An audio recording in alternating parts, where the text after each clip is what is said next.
I'm coming, Pam. Good morning and welcome to each of you this morning on this rainy, rainy morning. We are just glad to be here where the sun is surely shining. Mm-hmm. We are Elizabethtown Church of the Brethren, where we practice peace, service, and openness to all. And we are the pastoral team. Pastor Jason is here this morning.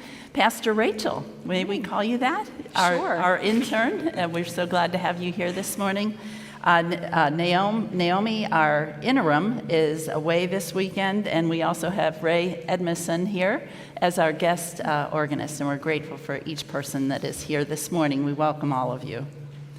We do have a bunch of announcements. It's fall. You can tell it's fall in the life of a church. There's always things. Yeah, a lot going on. A couple announcements. The first announcement that I have is that today we had planned to have a gathering at my place from 4:30 to 7. That is being postponed because of the weather, and it's going to be a wet day today. So we are not going to be meeting today at my house, the junior and senior high youth. So that communication will go out, but we wanted to make sure to let you know in person or virtually, as it may be. And the next announcement I have is for our faith formation classes. As many of you know, construction continues to be happening within the building, renovations with HVAC. And so just be prepared next week, especially our children's classrooms. They may be in a new location, probably down on the nursery school level. Again, that communication will go out, and we'll make sure to put you in the right direction next Sunday, but just be prepared for that. Our adult Sunday school class will continue to meet downstairs where it has been. And the last announcement I have is exciting that on October 2nd, which is World Communion Sunday, we are going to be celebrating a love feast together as a congregation. And the way that we're going to do that for this fall love feast is typically in the spring we meet together on a Thursday night, but in the fall we gather together on a Sunday morning. So we'll have a regular worship service that will include communion. And then near the end of that service, we will all be invited to go downstairs for a community meal, love feast, feet washing, a service project. It'll be a really fun and celebratory love feast day for us to have together on October 2nd. So and multi-generational. The kids are always accepted. Yep. That we want to make this a family-friendly, fun event for intergenerational all ages. Yeah. Wonderful. Yeah. Wonderful. Thanks. I think that's all the announcement that I have. Rachel, you have an announcement?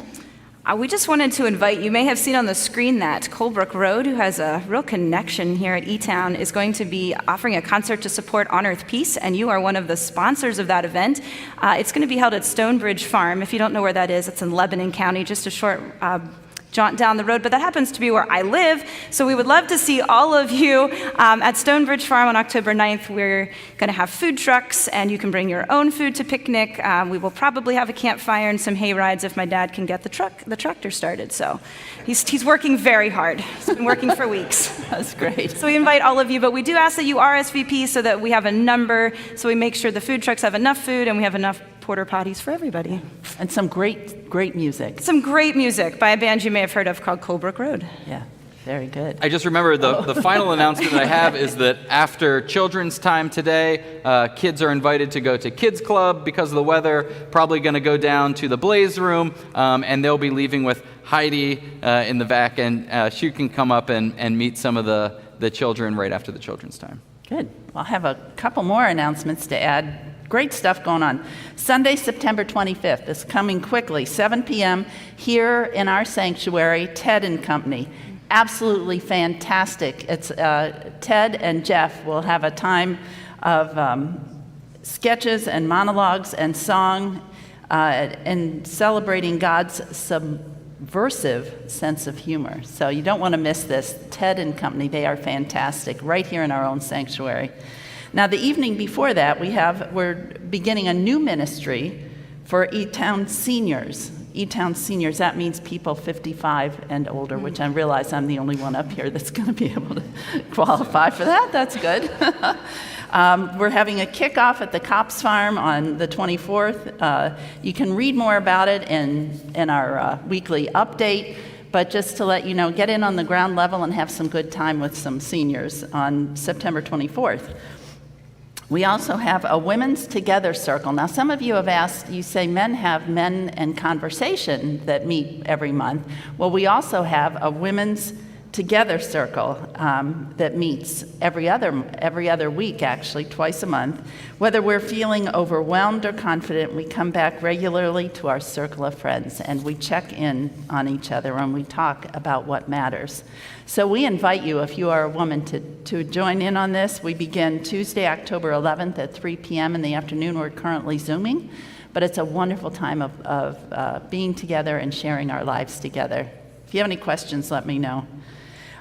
We also have a new course that we'll be offering, Gun Violence in the Bible, very timely. The book is God and Guns that we will use. Chris Bucher will be teaching us. There will be copies available. All are welcome to join this 6-week book discussion group about gun violence and the Bible. It'll run from 7:30 until 8:45, and it begins on October 6th, so we invite you to that. Make sure you check out either the homepage of our website or these handouts that we have available every week. They're updated with all sorts of information, lots of ways to connect with other people. You can find a mini version on the tables in the back or in the literature rack. There are a couple pages here.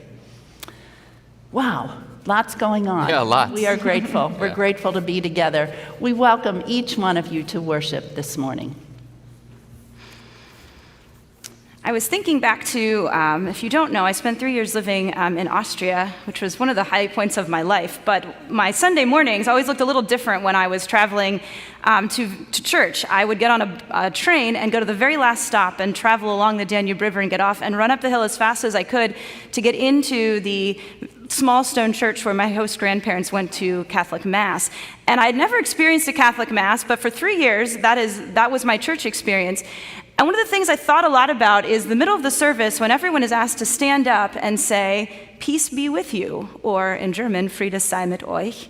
And it was always terrifying for me because I was asked to sort of greet all these people around me that I didn't know with this very intimate statement of "Peace be with you," and what that could mean to someone in that moment, in their moment of joy, in their moment of sorrow, in their moment of excitement.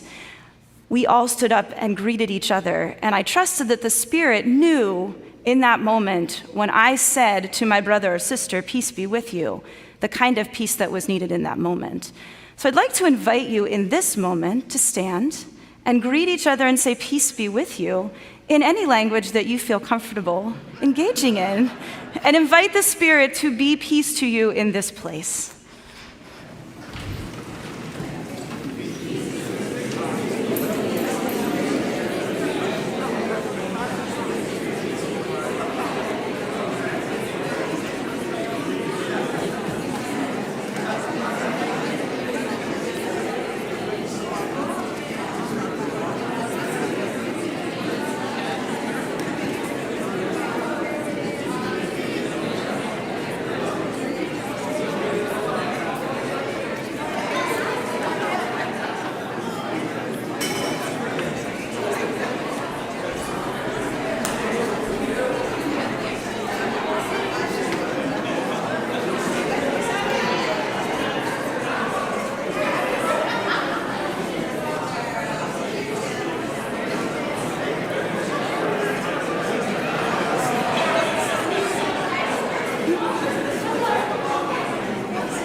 Do we have any children today that would like to come up? Oh, excellent.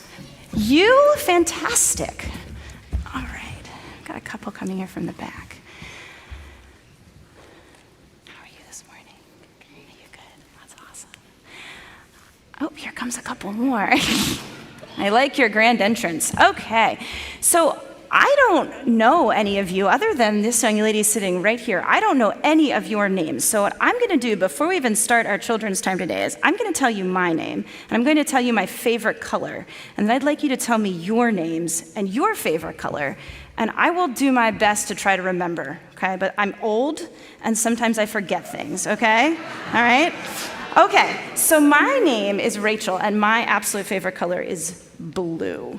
Okay, is that your favorite color too? Yeah. Is blue? What's your name? Sebastian. Sebastian. Blue or pink? I love it. Would you like to go next? My name's Annika. My favorite color is It's green. What about you? What's your name? green. My name is Shay, and my favorite color is purple. Purple, that's a good one. My name's Emin, and I like green. You like green? Emin. My name is Finley, and I like blue. Finley. My name's Adonis, and I like red. Red, good color choice. My name is Caroline, and my favorite color is magenta. Oh, magenta. It's very specific. I love it. All right. Well, I'm going to need some audience participation today. Can you guys help me out? Okay, perfect. Now, when I was growing up in the church that I grew up in, our pastor, whenever he had to do the children's story on a Sunday morning, he always brought a bag. And this was a big deal when he would come to the front of the sanctuary because he would always have a bag, and it was always like, it was always like, what's in the bag? What's he got in there? And sometimes he'd have really ridiculous things. And do you know, one time he came, he didn't have anything in his bag. He just brought the bag because he usually brought a bag. So it was always a big surprise what came out of his bag. So I would like to read you a story today, but if you notice, my bag isn't empty. So there's some things I'm going to need your help with today. And maybe even some of the adults in the back. I know, isn't that a great bag? It's made with plastic bags. All right, so this story is called Drawing a Bridge. When you go to school, what do you see? I see people, lots of people. Anybody go to a really big school with lots of people? Me too. I still get lost in the school where I teach. I sometimes can't find where I'm going. It's pretty bad. You went to preschool. Did you get lost in preschool? Nope. Oh, okay, that's good. Not that many people. I made lots of friends. Good. Some of them wear hijabs. Some of them wear hats. Some of them have carnation pink clothes. You like pink. Some of them have long goldenrod locks. Some of them have red-orange ponytails. And still some have almost no hair at all. I don't like everyone I don't look like everyone I see, but we can still be friends. We can draw bridges to one another. Drawing a bridge means finding a connection. I put my lunch on my aquamarine tray and look for a place to sit. Oh, that's always hard in the lunchroom, right? Knowing where you're going to sit, if you're going to have someone to sit with. Oh, look, I decide to talk to the new girl at school. Her name is Emma. Emma likes horses. Does anyone here like horses? Oh, I have a few people. Okay, does anyone really like horses? Anyone, do you really like horses? Okay. You hold that for me. Okay. Now, it says, Emma likes horses and I like horses. The bridge we draw is chestnut. Now, this is not really chestnut, but Target did not have chestnut on Thursday. Just like her favorite horse in the barn. This is our connection. Now, I want us to look out here. Does anyone in the congregation like horses? Okay, could you take the end of this and take it to anybody you see with their hand up? Can you walk it out to anyone you see and give it to them? See if you can hand it to them. And I'll hold it. It's that stuffy ribbon, yeah. Oh, like, oop, she's speedy. Okay, go ahead. Because kids are faster than grown-ups. Kids are faster than grown-ups a lot of times. Okay, that's great. Perfect. Okay, will you hold this for me? Now, did anybody else really like horses? Anybody else want to have a chestnut ribbon? Do you want to hold that? You want to hold it? Do you want to? Okay, anybody, who else are my horse lovers out there? Oh, okay, go find somebody. We don't want to take into Pastor Jason's sermon time. Did you find somebody? It smells like pee and poop. It sounds like paper. Okay. Did you see somebody? Who would you like to give it to? All right, tell them to rip it off. Bring me the rest. Okay, you hold this end. I don't think I love horses as much as you do. Okay, there you go. All right. Next page. In gym class, how many of you like gym class? Oh, good. I've never been in. You never been in gym class? I meet Zaid. Zaid likes to paint, just like me. His favorite color is purple. You like gym class too? Does anybody like to paint? She and Zaid made a... Whoa, okay, lots of painters here. Okay, let's start. Annika, ask out, let's see, who likes to paint in the congregation? Anybody like to paint? Oh, I see some painters. Okay, go find a painter. Wow, this left side's really getting a lot of love over here. Anybody on the right side that likes to paint? Because... There we go.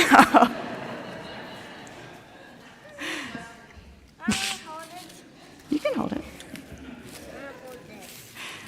All right. Who doesn't have a ribbon that really likes to paint? Okay, go ahead. One more.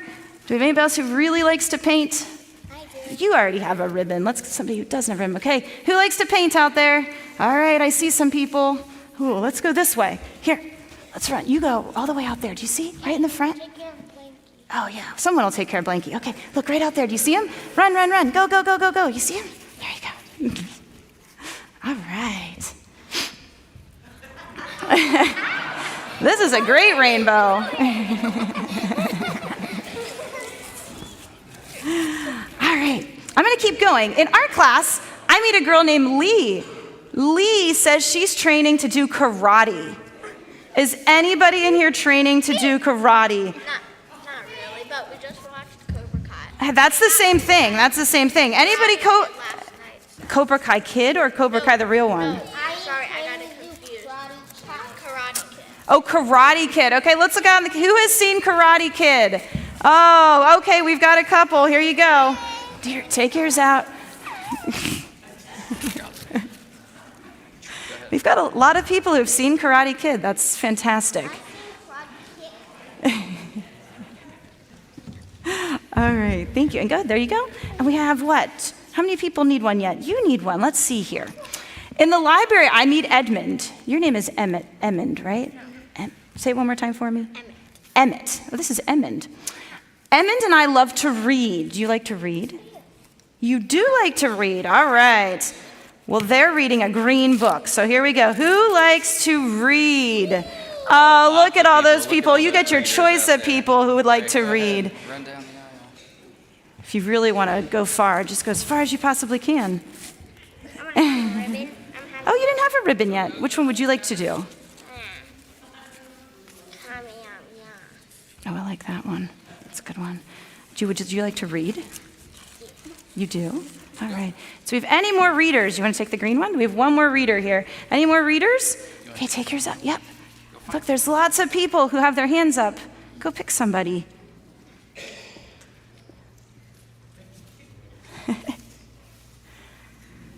You could go all the way back. Do you think there's anybody in the back of the congregation you're like, oh, we went close. Okay. It's okay.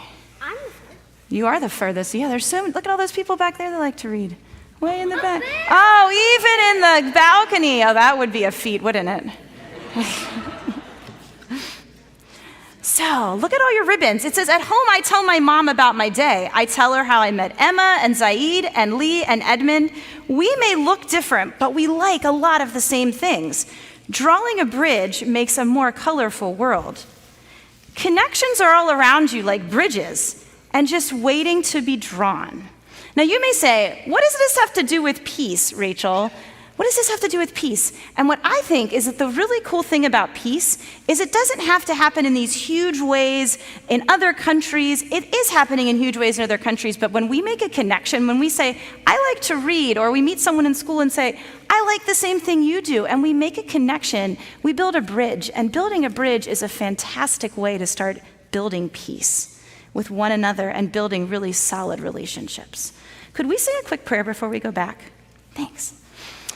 Jesus, I just thank you so much for this group of people gathered here, sitting in front of me, but also those who are sitting in the pews and in the balcony and even on Zoom. Thank you for the ways that you invite us to build bridges. You have made us such unique people that each of us has a unique gift to share and a unique bridge to build. And as we go through our week, I would just ask that you would challenge us to make new connections to people, to our friends, but also to people who we are new to us, but who also may be considered our enemy. In your name we pray, amen. All right. If you're in the congregation, if you could let go of your crepe paper, and then we're going to put it back here in my bag. Can you guys put it back here in the bag for me? Thank you, guys. I feel like we should have a party after church and use it, shouldn't we? Yeah. All right. Thank you. All right. I think you're going to Blaze. So if I understood Pastor Jason correctly, you're going to Blaze? Someone is coming for you. Thank you. Perfect. Thank you. You want to put it back in here? Appreciate it. We are building peace, and we remind ourselves of that every week when we meet and we say that we practice peace. So we are grateful for that message that has spoken to our children and to all of us. On a bit of a different note, today is 9/11, and it seemed appropriate on this day to join our voices and to join our spirits. So this morning in our prayer time, we will have a few moments of silence as usual, and then a spoken prayer. And then I will invite you to join in the Lord's Prayer that we will speak together, all of our voices as one. And then I invite you, as you think about the Lord's Prayer and about how we might use feminine imagery, we often say, Our Father. But if you would like to use some kind of maybe more neutral address, you could say, Our Creator. It's up to you, whatever you prefer and whatever speaks to your spirit. But we'll join in those words together then as we have our time of prayer. So I invite us into some moments of silence.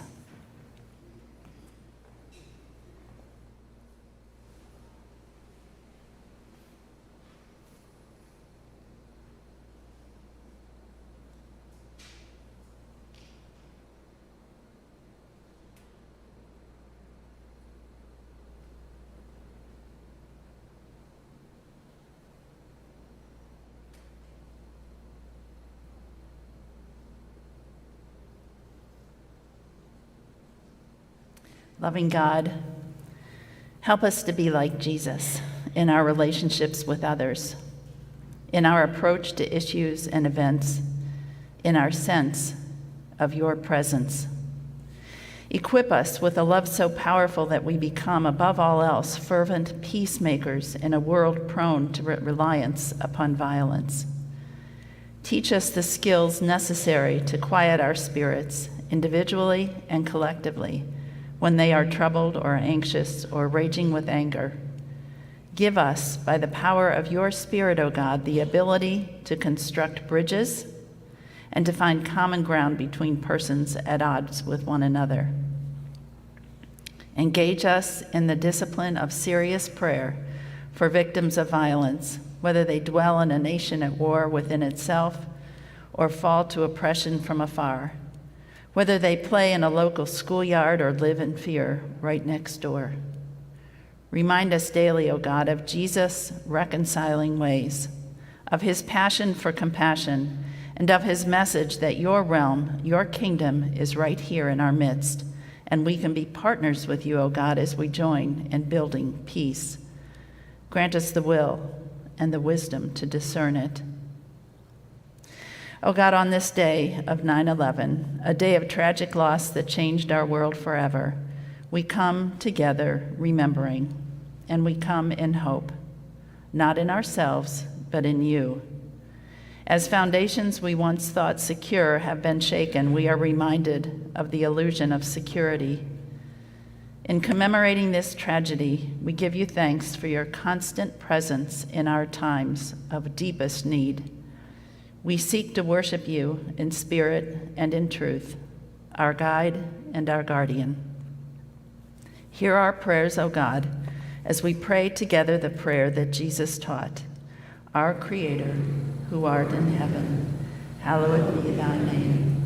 Thy kingdom come, thy will be done, on earth as it is in heaven. Give us this day our daily bread, and forgive us our debts, as we forgive our debtors. And lead us not into temptation, but deliver us from evil. For thine is the kingdom, and the power, and the glory, forever. Amen.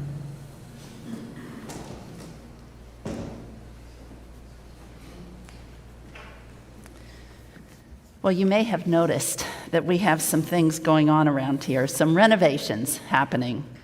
The sanctuary is one place that will remain relatively the same, so we don't notice the changes every week as we come and go. But all other areas have been or will be updated with HVAC that will provide air conditioning and heating. Almost the whole building is being renovated to accommodate this new system. And we've been in flux for several months now as the workers do their thing. And that has meant that not all rooms of the building are accessible and usable at any given time. So check it out this morning. You are free to go upstairs, to go downstairs, and see what's going on around here. It's still a work in progress. This week, the construction will begin then, moving to the main floor. Our offices will be moving. Space will be a premium here for the next few months. The office staff, Crystal and Brooke, and Amy Zimmerman, our facility manager, have been very diligent in their work in coordinating our facility. So if you need the use of space in the building for a meeting or a gathering, just please check in with our office staff and check the availability. And the tent will be available for gathering space until the end of October. Just check it out with the office. You know, we have so much for which we give thanks. As our building is being updated, as it is being renovated, thanks to all of you for your support and for working together to make all of this possible. Indeed, we are blessed. I invite the ushers to come forward.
So, this morning we continue our series on building peace by again looking at the Sermon on the Mount.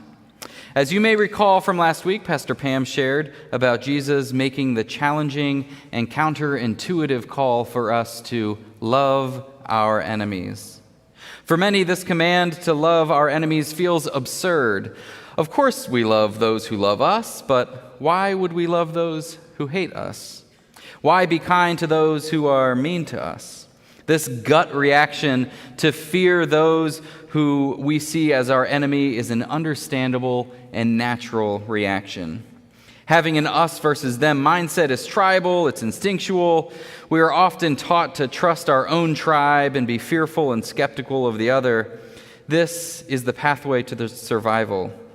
And in fairness, may have provided some evolutionary advantages for self-preservation, but Jesus calls us to something greater, a deeper desire to try and set things right, to make things whole, to create shalom, peace.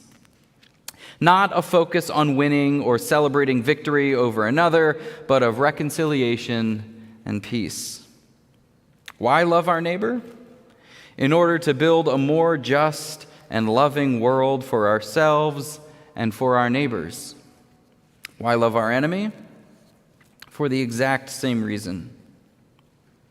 But it's important to remember that just because we are called to love our enemy, that does not mean that we are called to endorse their actions or to ignore their injustice, and certainly not to empower their evil.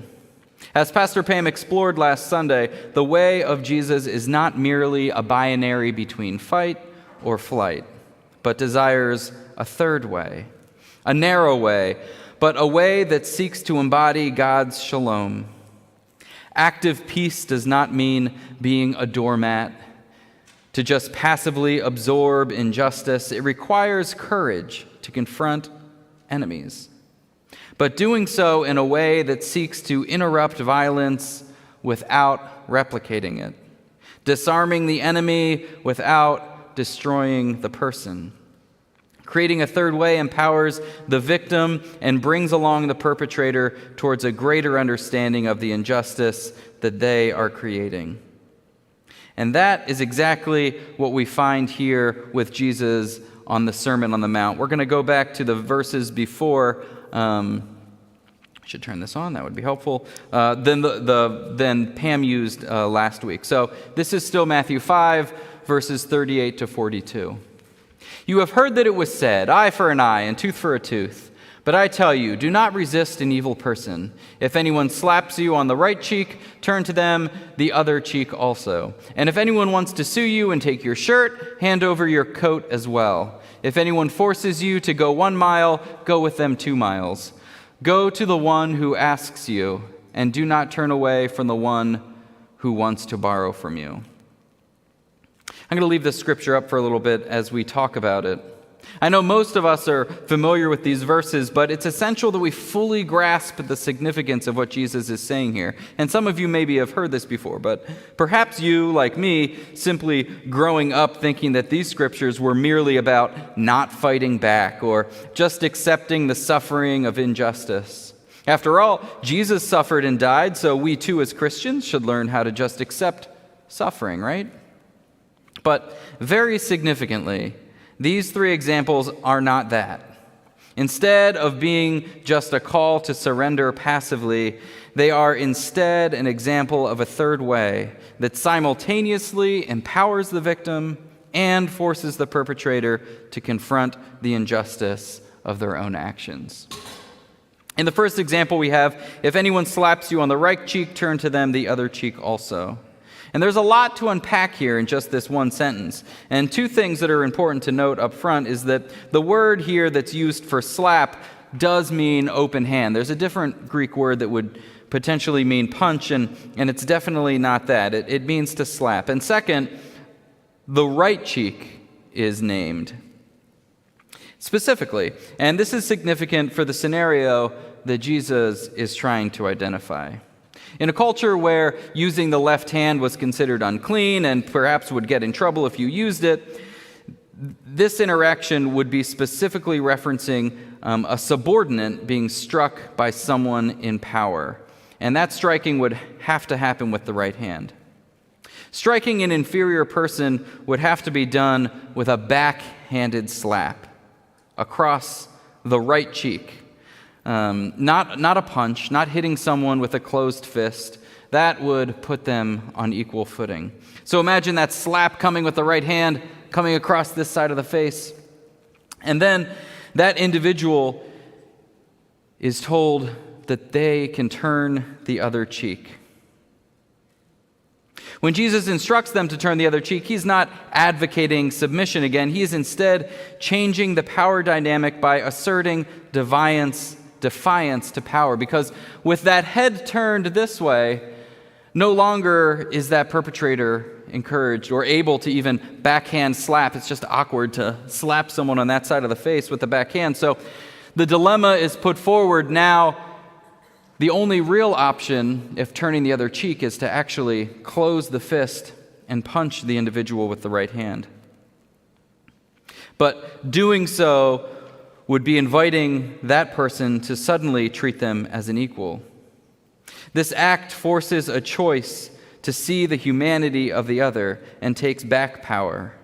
In this way, it's not actually an act of cowardice, but of standing up against an oppressor. Next, we see, if anyone wants to sue you and take your shirt, hand over your coat as well.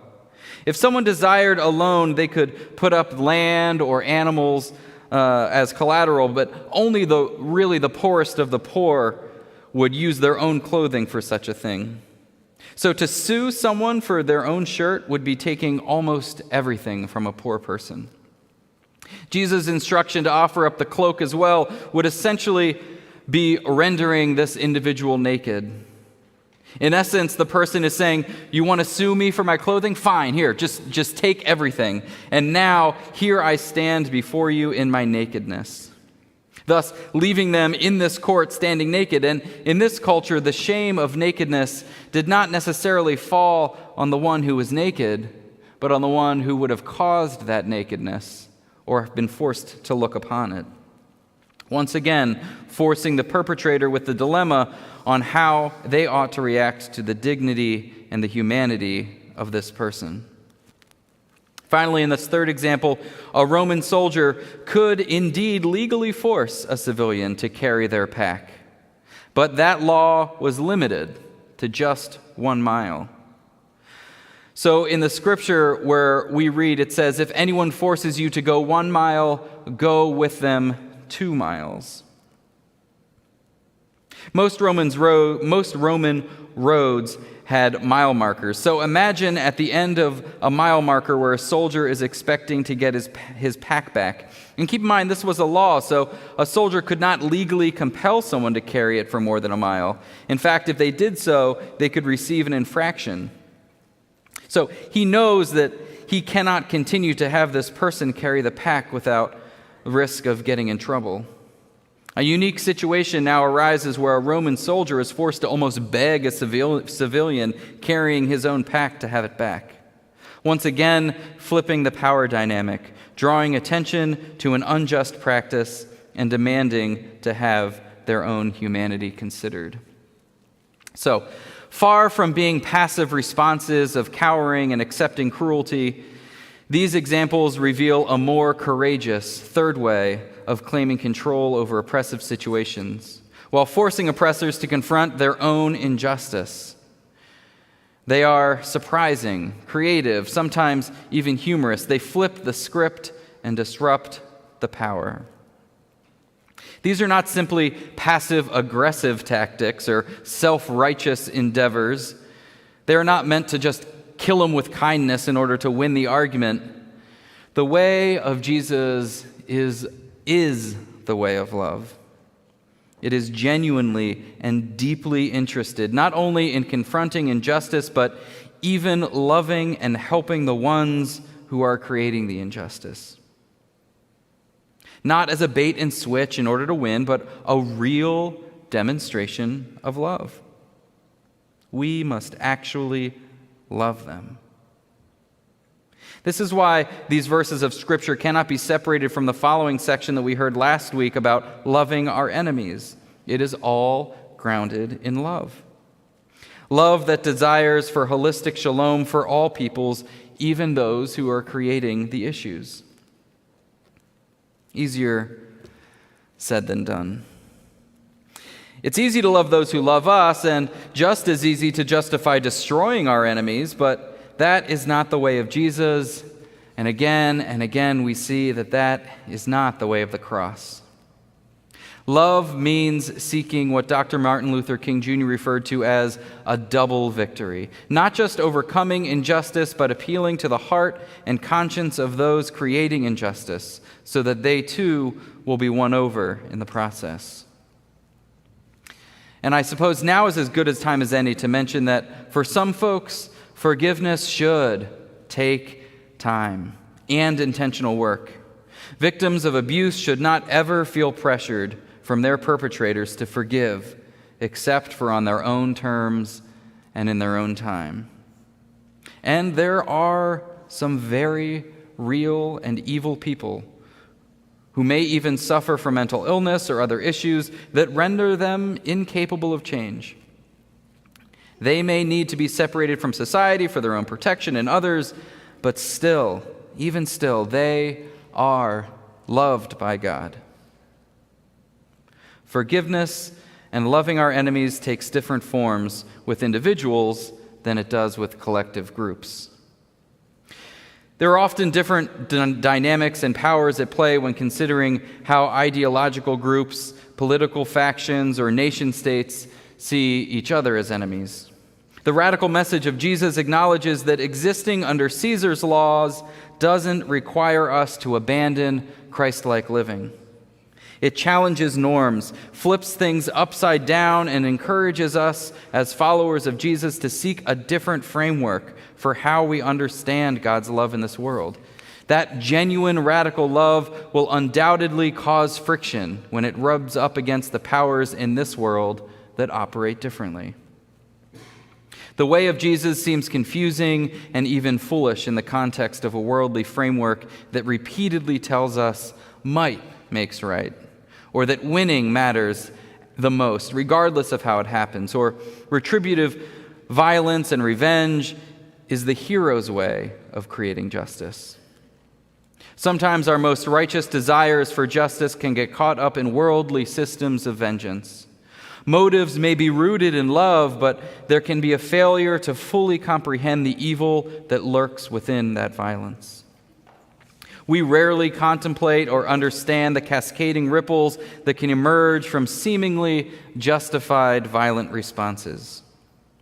There's often cultural acceptance to using force and violence to solve problems, and usually even a willingness to accept its failure when it doesn't work. Nonviolent solutions, however, are typically disregarded as impractical, and if they happen to not achieve their desired success, are judged as obviously having been destined to fail from the start and never worth trying again.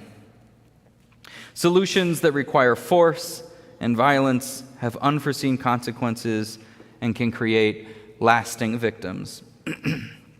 But these things are naturally accepted as collateral damage, something that's necessary. Nonviolent solutions that err on the side of grace and love and forgiveness are usually dismissed as unreasonable, impractical, and weak. It's particularly difficult to advocate for love, forgiveness, and peace when in a reactionary state. It's hard to love our enemies or oppressor when we have recently or are actively being oppressed and experiencing injustice.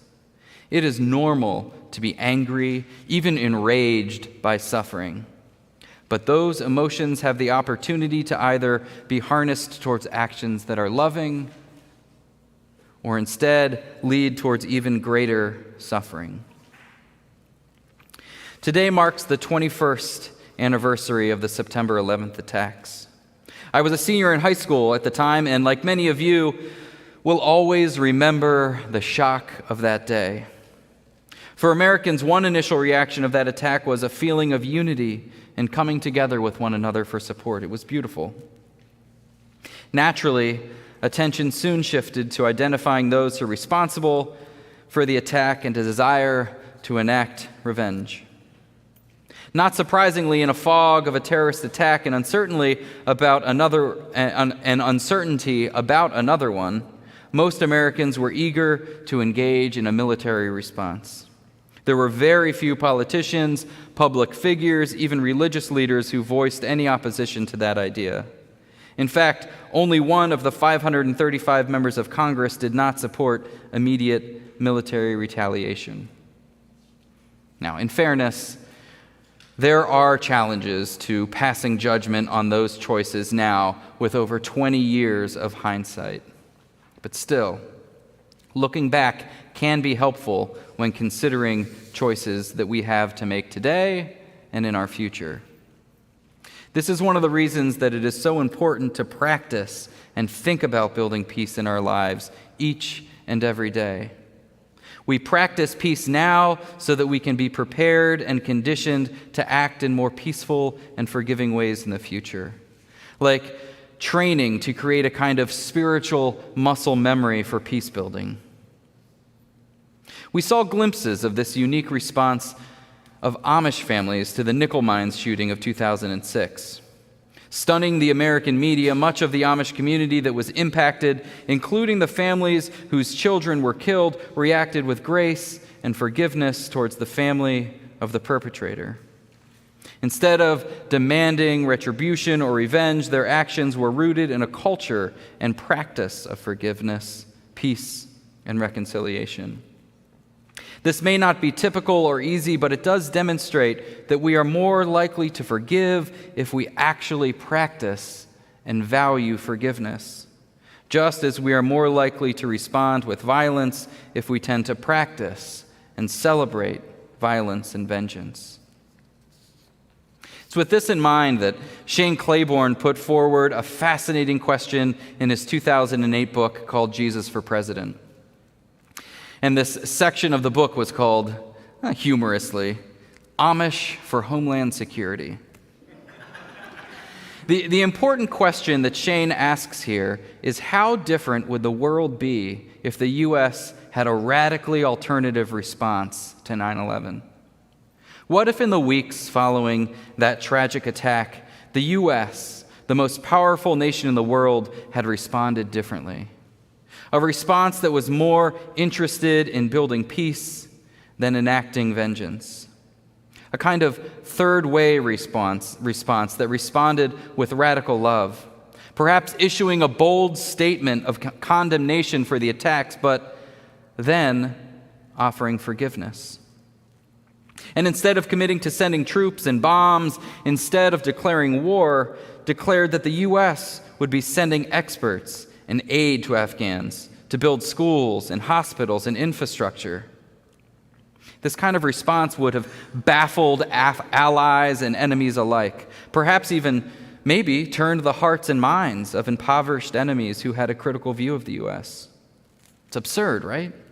Doing such a thing would not bring justice to terrorists, and it would only embolden enemies, right? Maybe even commit more acts of terror in order to get foreign aid. No, we will never know. But I can admit that such a suggestion would have likely never, ever gained any support in the months after 9/11. The very fact that such an idea seems absurd and impossible even today reveals how much we have fallen for the idolatry of violence and militarism to solve problems. Of course, a military response was going to be the only option that was considered, but now, 20 years later, we ought to ask, how well did that work? What kind of peace did our war on terror response bring to Afghanistan, even to our own American citizens?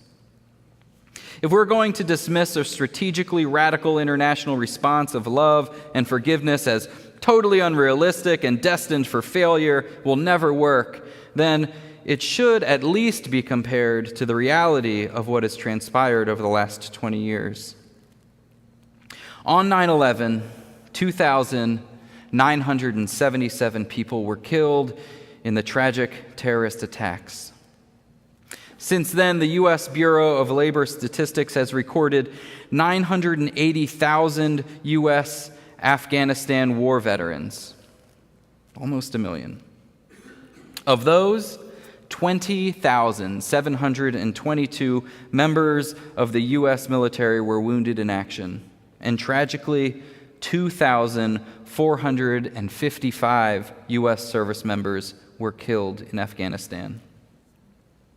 Meanwhile, it is believed that almost 250,000, nearly 250,000 people, were killed in the Afghanistan-Pakistan war zone, and that includes 70,000 civilians. Perhaps over 300,000 more people died from indirect causes related to war, like malnutrition and disease. This means that ultimately, perhaps 500,000 people have died as a result of this initial 9/11 attack and the U.S. military decision and response. The events of 9/11 were indeed horrific and violent example of evil. But the decision for a violent response to 9/11 spiraled into an even greater global loss of life and ongoing violence, potentially emboldening enemies, maybe creating new ones. Even U.S. veterans who did not return home must still confront the trauma of war. There's a well-documented, lasting impact of moral injury to many of those who have participated in armed conflict. In fact, more veterans now die of suicide than in combat. 30,000 suicides, 17 a day since 9/11, much higher than the civilian rate. And of course, there would have been those who would have argued at the time that spending money on foreign aid on the other side of the world would be a complete waste of money. And yet, we have spent over $2.3 trillion just on the war in Afghanistan. The entire war on terror is much, much higher, perhaps even $8 trillion, but a number that's so large it's even difficult to comprehend. In fact, if we started counting one number every second right now, it would be the year 2054 before we would get to a billion. To get to just 1 trillion, we would be here counting until the year 34,000 AD. 34,000. It's a big number. Imagine if that money was used in dedicated ways to build peace and direct humanitarian projects. This could be tens of thousands of dollars per every single man, woman, and child in Afghanistan. Tens of thousands of dollars in a country where the average income is about $500. And there would still be $1 trillion left over. Given that today is September 11th, that's why we're focusing on this response to Afghanistan, but let's remember that this was just one part of a war on terror. Every single one of the statistics above is even greater for the war in Iraq. There are many who would argue that the war on terror was a genuine attempt to build peace, and I know that there are people who feel strongly about that. But the point here is that 20 years later, we can see how that chosen path has turned out, and it is valuable to consider what an alternative option may have looked like. Our culture is so willing to embrace militarism and retaliation even when they fail, and yet so hesitant to embrace radical generosity simply because it too might not work. In the Sermon on the Mount, Jesus is speaking to a group of people living under the rule of Caesar and repeatedly says, "You have heard it said, but I tell you." Jesus understood that his message was countercultural. He knew that folks would struggle to understand the logic and practicalities of these teachings.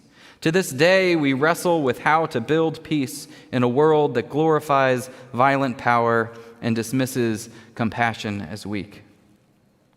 Unfortunately, even many of those within American Christianity today prefer to uphold the myth of redemptive violence and militarism and the American superiority as being divinely blessed. The more we live into accepting the violent solutions of this world, the more rational, reasonable, and practical they seem. The greater intentionality and focus we give towards living into the way of Jesus, the more flaws we see in those systems around us. We strive to practice peace so that it comes more easily when we need it the most. We seek to study war no more so we can notice alternative options that may always be there. The Church of the Brethren, declaring that all war is sin, acknowledges the failure of war and that even in victory, there are still some defeats.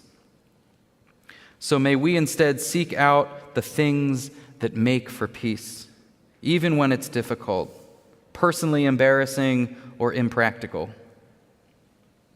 To close, I want to let you know about an opportunity that might interest you if you desire to learn more about building peace, specifically Kingian nonviolence, named for Martin Luther King Jr.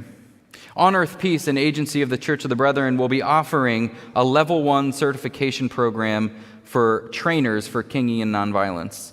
This virtual training will start actually this Thursday and continue over the next number of months. And while I think officially the deadline is past due to apply, I believe there are still some slots available. So if this is something that interests you, please feel free to reach out to me or go to the On Earth Peace, the OEP website, and check out their events listing. Finally, an important question I think for all of us to think about. Who is your enemy? Who do you struggle to love? Perhaps it's a specific person, maybe it's a group, maybe a political party or followers of a specific ideology. Maybe it's a person or group that does evil things or ascribes to a set of beliefs that you simply don't agree with. Who is your enemy and why? What does building peace with that enemy look like? Maybe most importantly, what kind of uniquely radical third way option might Jesus offer in that situation? May we be actively seeking peace in the world around us, leaning into compassion and forgiveness, erring on the side of love, bravely standing up to injustice, and seeking to find creative and loving solutions to all kinds of conflicts. When we see the humanity in others, even our enemies, we understand that building peace is a direct result of God's abundant love.